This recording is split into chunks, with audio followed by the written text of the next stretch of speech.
in about a week, less than a week, I'm going to be trying out for the musical Bye Bye Birdie. Bye bye Birdie, I'm gonna miss you so. Bye bye Birdie. Birdie. Why'd you have to go? Alright, so Birdie, while not a bad show, is not exactly on my list of favorite musicals. You know, but then I got to thinking, if this isn't on it, what would my list of favorite musicals be? Well, I've certainly got enough time to figure it out.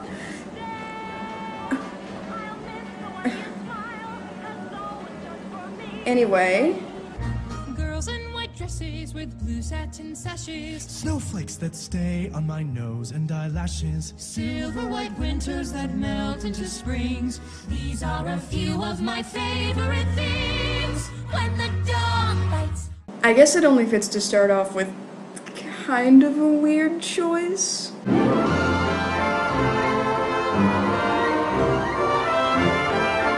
When I say that I love this musical, I really just mean that I love this specific movie version of it.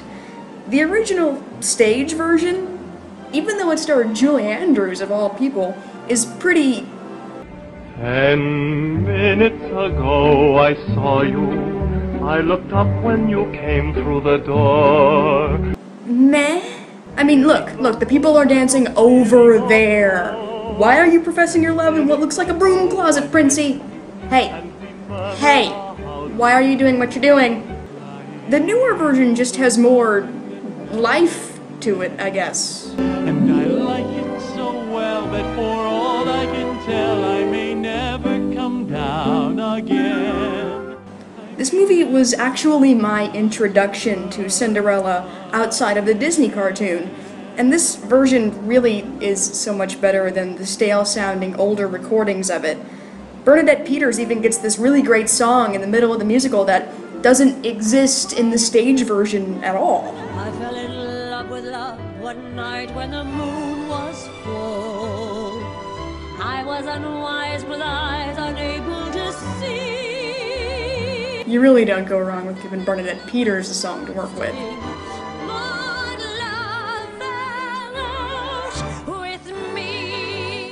The weird thing is that even though they had all these huge stars, they never actually released the soundtrack to the movie, like on a CD or anything. Really, these are probably the best versions of these songs that will ever exist, ever. But spalderall and fiddle-dee-dee, of course it's impossible. But the world... Now, of course, Cinderella isn't exactly the deepest or most challenging musical ever written. And yeah, the sets and costumes here are kinda hokey. And yeah, I don't believe for a moment that these are real people and that they actually live here. Or that cake is actually even a real cake. Yeah, they don't move that way. But damn it, if these guys didn't give it their all and make it an enjoyable movie anyway. No, but really release the soundtrack already, Disney. Because I will buy it.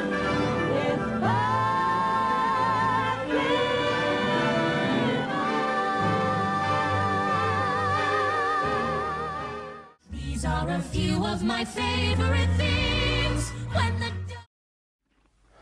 If I were a rich man, yabba-dibba-dibba-dibba-dibba-dibba-dibba-dum. All day long I biddy-biddy-bum. If I were a wealthy man, Fiddler on the Roof is one of those musicals that I always heard about, but I only got around to actually watching it relatively recently. When I sat down to watch it, literally all I knew was that it's about Jewish people. Like, I had no clue what the plot was about, and I didn't even expect to like it that much. Anyway, the plot, if you're like me and never bothered to learn what it is about this guy, Tevye, who is a poor Jewish guy living in 18th century Russia. And in 18th century Russia, apparently one thing is most important to the Jews. tradition!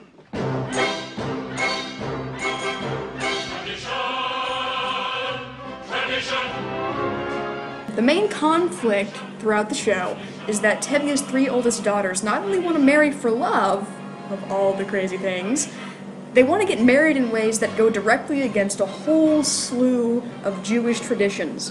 And Tevye has to look within himself to try to bridge the gap between allowing his daughters to be happy and still keeping with his religion at the same time. I promise you'll be happy, and even if you're not, there's more to life than that. Don't ask me what. Fiddler on the Roof is one of those musicals that has really seeped into the popular culture, probably more than you realize if you haven't actually seen it before. For example, I had no idea that this song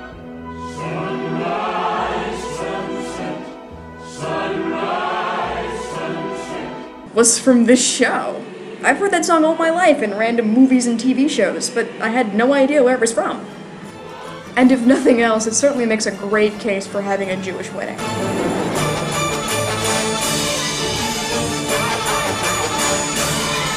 Like, no, seriously, this shit looks like fun. So, Fiddler on the Roof. Watch it if you haven't, but be warned, it's about 3 hours long. Start it before midnight. These are a few of my favorite things. When the I think everyone who's really into musicals can trace it back to that one musical that just completely blew your mind when you were a kid. Like, you learned all the lyrics, and you watched it a million times, and it opened your eyes to theater as a medium, and, well, this is that musical for me. I think I'm kind of weird, you guys.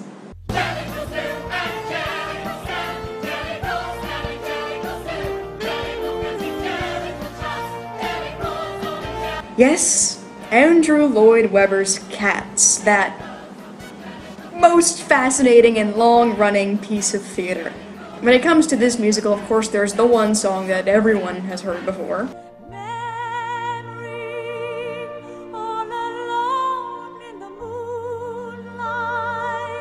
But there really is a lot more to see here, and while that one song is admittedly probably the song with the most staying power to come out of this show, it's not the only one that's worth listening to. McCavity, McCavity, there's no one like McCavity. He's broken every human law.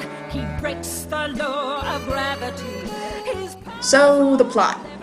Well, actually, there isn't very much of a plot to see here. It's like, once a year, all these cats get together for their big ball. And at the end of the ball, their leader guy picks the one cat who gets to go up into the sky and get reborn. So the whole show is like this huge pageant where these cats get introduced, presumably as prospective picks to get reborn, and there's much singing and dancing, and it's a ball after all. Oh, and there's the one mean cat with the bad hair who just wants to fuck up everything. I mean, the show isn't really based on a story per se, it's based on a book of poems, which is probably why a lot of the songs feel really unrelated and all the characters kind of feel like bit parts. Some characters only appear long enough to sing their one song and then they just never come back. And we're all of us proud to be nodded about to buy Boston Jones in white spats. Yeah, apparently he was too fat to get reborn. Not all cats must go to heaven. As much as I love this show, and I really do love this show, it's not for all people. Like, a lot of the people I've tried to make watch this just can't get past the fact that it's a bunch of people in spandex catsuits sleeping around, and all the characters have really weird names. I guess if you're crazy like me, you can get past the why the hell, and the what even, and the why is there a trapeze in the middle of a junkyard. It really can be a fun way to spend a couple of mindless hours.